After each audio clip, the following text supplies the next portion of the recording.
चंपकवन जंगल में टुनटुनी चिड़िया अपनी सास चंपा कौवी और अपने पति कालू कौवे के साथ रहा करती थी। कुछ दिनों पहले ही टुनटुनी चिड़िया की शादी कालू कौवे के साथ हुई थी।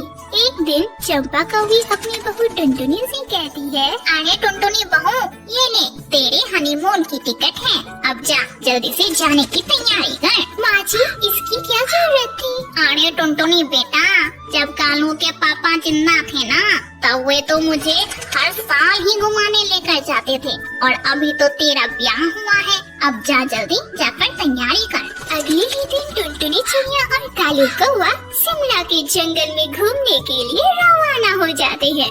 अरे वाह कालू जी, यहाँ का मौसम कितना सुहाना है, मुझे तो यहाँ आकर बहुत मजा आ रहा है। टुनटुनी चिड़िया अपने पति कालू कौवे के साथ घूम घूम कर शिमला की वादियों का आनंद ले रही थी। तभी अचानक से उनके रास्ते में दो बदमाश पक्षी आ जाते हैं और टुनटुनी चिड़िया को छेड़ने लगते हैं। ओहो, अरे जारीबन, इस कालू कलूटे कौवे के साथ क्यों चिपकी हुई हो? मुझे देखो, मैं कितना हैंडसम हूँ। आओ मेरे पास, मैं तुम्हें इन वादियों की सैर कराता हूँ। कालू कौवा अपनी पत्नी टुनटुनी चिड़िया को छेड़ने का विरोध करता है, जिससे दोनों बदमाश पक्षी गुस्से से बौखला जाते हैं और कालू कौवे की जमकर पिटाई कर डालते हैं और वहाँ से भाग जाते हैं। इस दौरान कालू कौवे की मौत हो जाती है।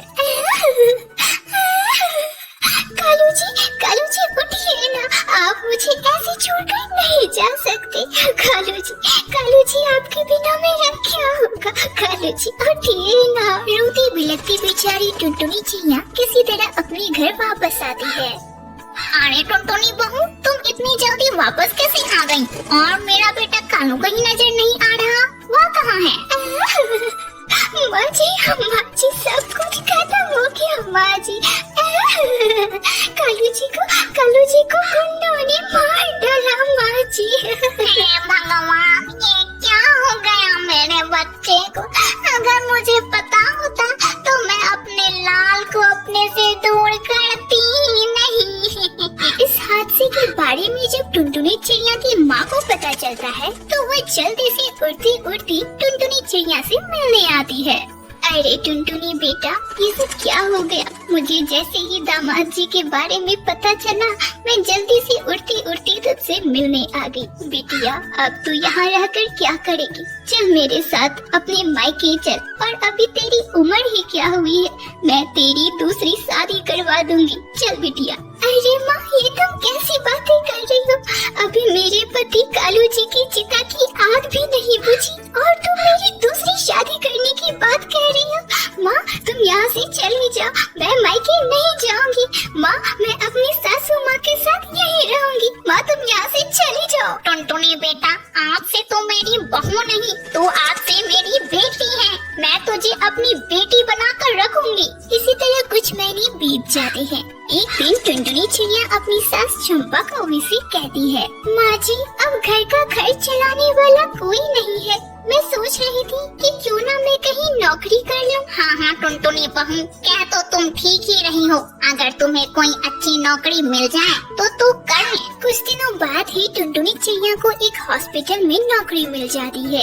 एक दिन टुनटुनी चिड़िया को अस्पताल में काम करते हुए देरी हो जाती है। टुनटुनी जी, चलिए, मैं आपको आपके घर छोड़ देता हूँ। नहीं पिंटू जी, मैं अकेली चली जाऊंगी। आपको मेरे साथ आने की कोई जरूरत नहीं है। अच्छा, तो आप मुझे अपना दोस्त नहीं मानती, तभी तो मुझे अपने साथ आने के लिए मना कर रही हो। ना चाहते हुए भी टुनटुनी चिड़िया को पिंटू कबूतर के साथ जाना पड़ता है। धीरे धीरे समय बीतने लगता है और पिंटू कबूतर और टुनटुनी चिड़िया करीब आने लगते हैं। ये सब देखकर एक दिन चंपा कौवी टुनटुनी से कहती है, टुनटुनी बेटा, अगर तुम्हें पिंटू पसंद है तो मैं तेरी शादी की बात उससे करना चाहती हूँ। माँ जी, पिंटू जी अनाथ हैं, उनका स्वभाव बहुत अच्छा है और मैं भी उन्हें पसंद करने लगी हूँ। वो मुझे पसंद करते हैं और वे पेशे से डॉक्टर भी हैं। ये तो बहुत अच्छी बात है टुनटुनी बेटा। पर माँ जी, अगर मैं पिंटू जी से दूसरी शादी करती हूँ तो मोहल्ले के और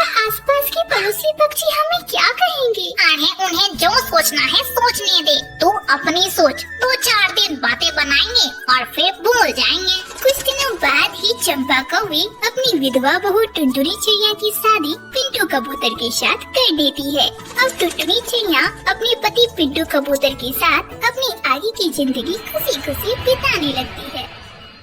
दूर किसी जंगल में टुनटुनी चिड़िया अपनी छोटी सी बेटी पीहू चिड़िया और अपनी सास बबली कबूतरी के साथ रहा करती थी।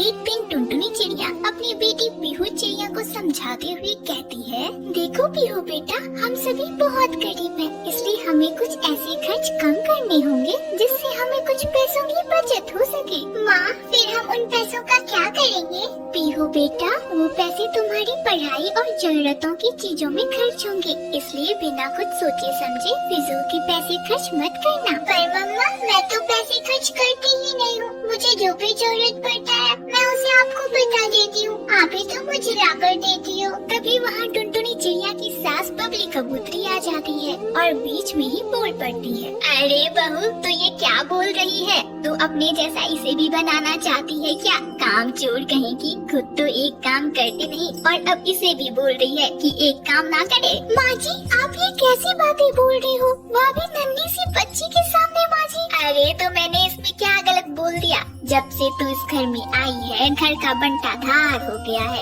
अरे मैंने सोचा था कि मैं अपने बेटे की शादी कर दूंगी तो घर में लड़का आएगा, पर करम जली ने तो लड़की ही लड़की पैदा कर दी। माँ जी, आप हमेशा ये लड़का लड़की रटती क्यों रहती हो? माँ जी, लड़कियाँ भी तो भगवान की ही देन है ना, आप मेरी इस मासूम सी बच्ची को हमेशा ताने क्यों दिया करती हो? अच्छा बहू, तो तू अब मुझसे जवान भी लड़ाएगी? अरे इतना जवान जो चलता है तेरी, कभी सोचा है कि घर कैसे चलेगा? अब मेरा बेटा तो रहा नहीं जो कि तुझे मुफ्त की रोटियां खिलाएगा। माँ जी, मैंने सोचा है कि मैं एक ढाबा खोलूंगी जिससे हमें कुछ पैसे मिल जाएंगे और हमारा घर भी अच्छे से चलेगा। मैं वो सब कुछ नहीं जानती, तुझे जो करना है कर। मैं तुझे एक बात साफ साफ कह देती हूँ, मुझे तुझसे हर महीने 2000 रुपए चाहिए। अगर तूने नहीं दिए तो तू मेरा यह घर छोड़कर चली जाना। ठीक है माँ जी, आप चिंता मत करिए, मैं किसी तरह 2000 रुपए जमा कर लूंगी और आपको हर महीने दे भी दिया करूँगी। माँ जी, बेचारी टुनटुनी चिड़िया अपने घर के बाहर मायूस बैठी हुई थी।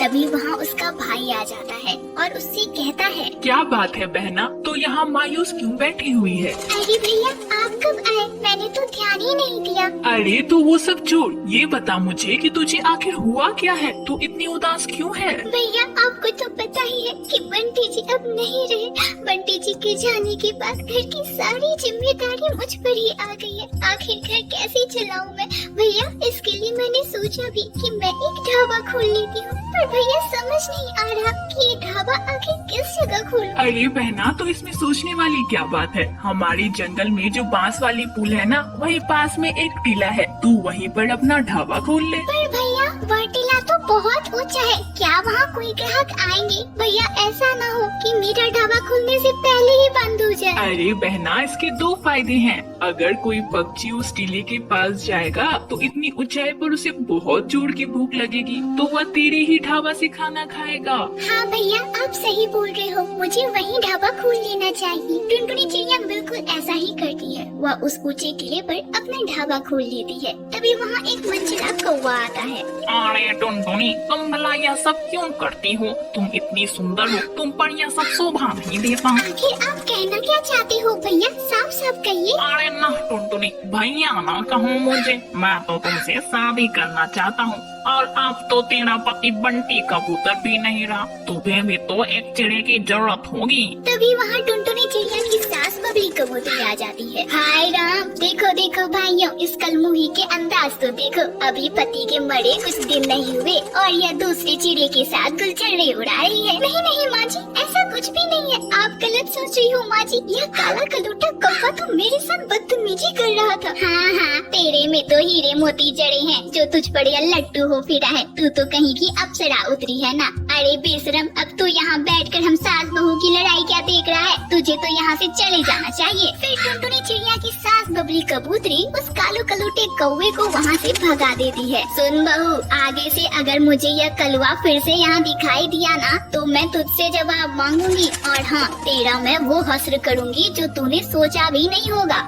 एक दिन कड़कती बिजली के साथ जोरदार बारिश होती है। लगातार बारिश होने की वजह से जंगल में बाढ़ आ जाती है। तभी टुनटुनी चिड़िया अपनी बच्ची पीहू चिड़िया के साथ ढाबे पर ही काम कर रही थी। तभी वहाँ बगली कबूतरी आ जाती है और उसे ताली देते हुए कहती है, ये देख मनहूस करमजली कहीं की, तेरा ढाबा खुलते ही जंगल में बाढ़ आ गया। अरे मैंने सोचा था कि तू मेरे लिए ही मनहूस है, पर तू तो इस पूरे जंगल के लिए ही मनहूस निकली। माँ जी, कुछ भी होता है आप मुझे ही ताने देने लगती हो। मैंने क्या किया है? और वैसे भी माँ जी, आपको मुझसे तो मतलब नहीं, आपको तो सिर्फ पैसे से मतलब है ना। मैं तो आपको पैसे दे ही दिया करती हूँ, तो फिर आप मुझे ताने क्यों दिया करती हो? हाँ चल ठीक है, ज्यादा मत बोल तू। वैसे जो मैंने कहा है वो तो तुझे अच्छे से याद ही होगा। हाँ माँ जी, मुझे सब याद है। जंगल में बाढ़ आ जाने की वजह से सारे पक्षी बहुत परेशान थे। वे किसी तरह उस ऊंचे टीले के पास पहुँचते हैं। उनका सारा खाना भी इस बाढ़ में भीगकर बर्बाद हो गया था, पर टुनटुनी चिड़िया का ढाबा सुरक्षित था, क्योंकि वह उस ऊंचे टीले पर बना हुआ था और उसके सारे खाने भी सुरक्षित थे। सारे पक्षी उसके ढाबा पर आने लगे। टुनटुनी बहन, बहुत जोरों की भूख लगी है, कुछ खाने को दे दो। टुनटुनी बहन, जब बाढ़ खत्म होगी तब हम तुम्हारे पैसे तुम्हें लौटा देंगे। टुनटुनी चिड़िया सारे पक्षियों को परेशान देखकर हाँ भर देती है और अपनी बच्ची पीहू से कहती है, पीहू बिटिया तुम मेरी मदद कर, सभी लोगों को खाना खिला देते हैं, उन्हें बहुत भूख लगी है, और जब बाढ़ चली जाएगी तो भी हमारे पैसे हमें दे देंगे और फिर हमें पैसों की कभी कमी नहीं होगी। दोनों माँ बेटी मिलकर ढाबा पर खूब मेहनत करती है और भूखे पक्षियों को खाना खिला देती है। कुछ देर के बाद बगली कबूतरी ढाबे पर आती है। अरे ओ पागल, तू ये क्या कर रही है? फ्री में सबको खाना खिला रही है। एक बात समझ ले, अगर तुझे पैसे नहीं मिले तो तेरा क्या होगा? हाँ जी, आप इसकी चिंता बिल्कुल ना करें, ये सभी पक्षी हमारे जंगल के हैं और सारे पक्षी बुरे नहीं होते, वे जरूर मेरे पैसे मुझे दे देंगे। मेरी बात अभी के अभी मान ले, कहीं ऐसा ना हो कि बाद में तुझे पछताना पड़ जाए। माँ जी, मुझे अपने किए पर कोई पछतावा नहीं होगा, क्योंकि मुझे पता है मैं जो कर रही हूँ वह सही है। टुनटुनी चिड़िया अपनी सास बबली कबूतरी की एक नहीं सुनती और सभी को खाना खिला देती है। कुछ दिन बीत जाते हैं और बाढ़ जंगल से चला जाता है और सभी पक्षी अपने अपने घर चले जाते हैं। इसी तरह कुछ महीने बीत जाते हैं और कोई भी ग्राहक उसके पैसे देने नहीं आता।